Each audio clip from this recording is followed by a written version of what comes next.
Auzubillahiminash-shaytanir-rajim. Bismillahir-rahmanir-rahim. Amna Noor is here. Students, I hope so you all are fine.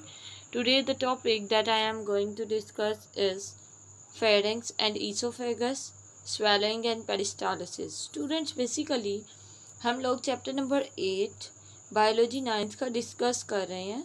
Students, हम लोगों ने digestion in human topic start किया हुआ है, जिसमें ऑलरेडी हम लोग food selection, grinding of food यानी मैस्टिकेशन, केमिकल डाइजेशन और लुब्रिकेशन के स्टेप्स को ऑलरेडी डिस्कस कर चुके हैं. आज हम लोग डिस्कस करने वाले हैं इसका फर्दर प्रोसेस कि जैसे ही बोलस बन जाता है. बोलस क्या था बच्चों? फूड पार्टिकल, फूड जो हमने लिया था उसको छोटे छोटे पार्टिकल्स में ब्रेक डाउन कर दिया गया था.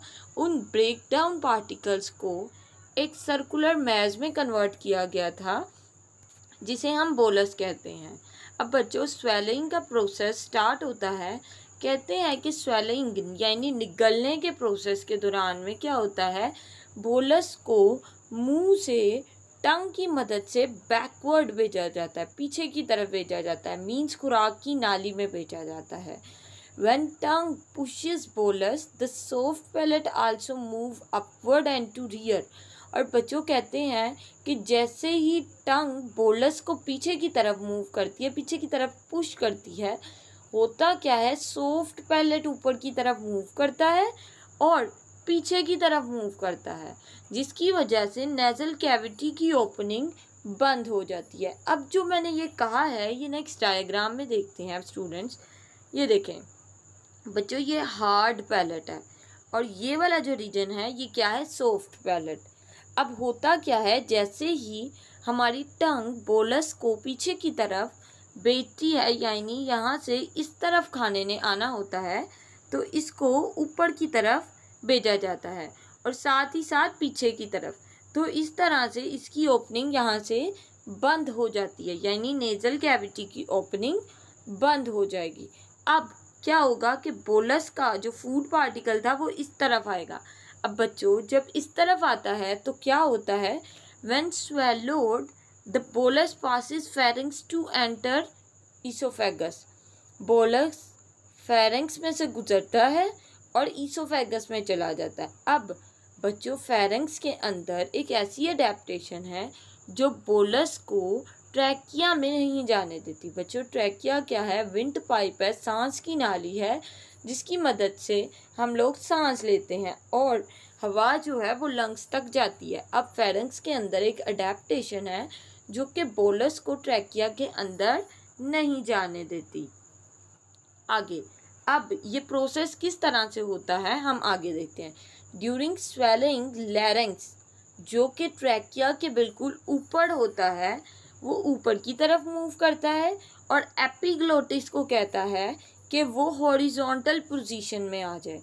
अब इससे क्या होगा कि ट्रैकिया जो सांस की नाली है वो बंद हो जाएगी. अब इस तरफ देखते हैं बच्चों, होगा क्या कि ये जो है ये लैरिंक्स का रीजन है, ये जो है ये ऊपर की तरफ मूव करेगा. जब ये ऊपर की तरफ मूव करता है तो ये एपिग्लोटिस को कहता है डाउनवर्ड हो जाए, और ये जो है ये वाला पोर्शन ये हमारी सांस की नाली है, ठीक है. अब ये यूं डाउनवर्ड आ जाएगा तो डायरेक्टली फूड इस तरफ भेज दिया जाएगा.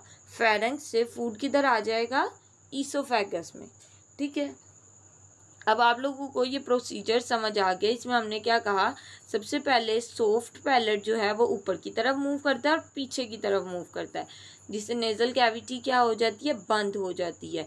उसके बाद क्या होता है कि जो हमारा लैरिंक्स है वो ऊपर की तरफ आता है और इस एपिग्लोटिस को कहता है कि ये डाउनवर्ड चला जाए. जब एपिग्लोटिस डाउनवर्ड जाता है तो ये जो सांस की नाली होती है ये बंद हो जाती है और ये फेरेंक्स से नीचे की तरफ जो ईसोफेगस की ओपनिंग है वो खुल जाती है. आगे, the beginning of swelling action is voluntary. बच्चों, जब बोलस को पीछे की तरफ भेजा जाता है उस वक्त वो हमारे कंट्रोल में होता है. तो निगलने का प्रोसेस स्टार्ट में हमारे कंट्रोल में होता है, लेकिन जैसे ही फूड हमारे मुंह के पीछे यानी फेरिंग्स वाले रीजन में चला जाता है तो स्वेलिंग का प्रोसेस ऑटोमेटिक हो जाता है. मीन्स कि वो हमारे कंट्रोल में नहीं रहता. इसका मतलब ये हुआ बच्चों, जैसे ही हम एक बाइट लेते हैं तो जो फूड पार्टिकल्स हैं उन्हें तोड़ा जाता है। जब तक वो हमारे मुंह में, वो हमारे कंट्रोल में, हम उसे बाहर फेंक सकते हैं और मुंह में भी रख सकते हैं। लेकिन अगर वो मुंह से बैकवर्ड टंग ने उसे भेज दिया है तो there is no chance that it will be in our control. ठीक है, तो वो हमारे कंट्रोल में नहीं रहेगा। अच्छा, अब स्वेलिंग के बाद क्या होगा, फूड दाखिल हो जाएगा ईसोफेगस में। और बच्चों, ईसोफेगस वो नाली है जो फेरेंक्स को स्टमक के साथ कनेक्ट करती है। ठीक है, अब कहते हैं ना तो फेरेंक्स और ना ही ईसोफेगस दोनों ही डाइजेशन में कोई रोल अदा नहीं करते, लेकिन डाइजेशन का प्रोसेस कंटिन्यू रहता है। कंटिन्यू रहने की वजह ये है कि जो बोलस होता है उसमें स्लाइवरी अमाइलेज होता है, वो अपनी कार्बोहाइड्रेट की डाइजेशन, जो फूड में कार्बोहाइड्रेट है उसकी डाइजेशन को कंटिन्यू रखते हैं। तो कहते हैं कि ईसोफेगस में जो स्लाइवा की मदद से डाइजेशन होनी होती है वो कंटिन्यू रहती है। उसके बाद बच्चों, पेरिस्टालसिस एक वो है जो कि फूड को ओरल कैविटी से रेक्टम में भेजती है। बेसिकली बच्चों, पेरिस्टालसिस वेव ऑफ कॉन्ट्रैक्शन और रिलैक्सेशन है एलिमेंट्री कैनाल के अंदर। लेट्स सपोज स्टूडेंट्स, ये एलिमेंट्री कैनाल है, तो होता क्या है, इस एलिमेंट्री कैनाल में मुसलसल कॉन्ट्रैक्शन रिलैक्सेशन होती रहती है। इस तरह से एलिमेंट्री कैनाल होती चली जाती है, जिसकी वजह से क्या होता है कि फूड डाउनवर्ड भेजा जाता है। सो स्टूडेंट्स, ये था हमारा आज का टॉपिक। आई होप सो आप लोगों को क्लियर हो गया होगा। स्टूडेंट्स, हम लोगों ने आज देखा है कि किस तरह से बोलस हमारे माउथ से ईसोफेगस में गया।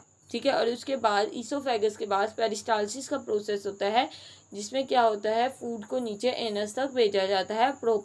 पेरिस्टालसिस क्या है, प्रॉपर मुसलसल कॉन्ट्रैक्शन और रिलैक्सेशन है, जो कि एक वेव की शक्ल में हमारी ईसोफेगस में होता रहता है, यानी हमारी पूरी की पूरी एलिमेंट्री कैनाल में होता रहता है। So students, I hope so आप लोगों को क्लियर हो गया होगा। मज़ीद ये कि पेरिस्टालसिस शॉर्ट क्वेश्चन में पूछा जाता है, तो इसे अच्छे से प्रिपेयर कर लें। और please subscribe my channel, and if there is any problem you can ask in the comment section. Thank you so much. अल्लाह हाफिज़।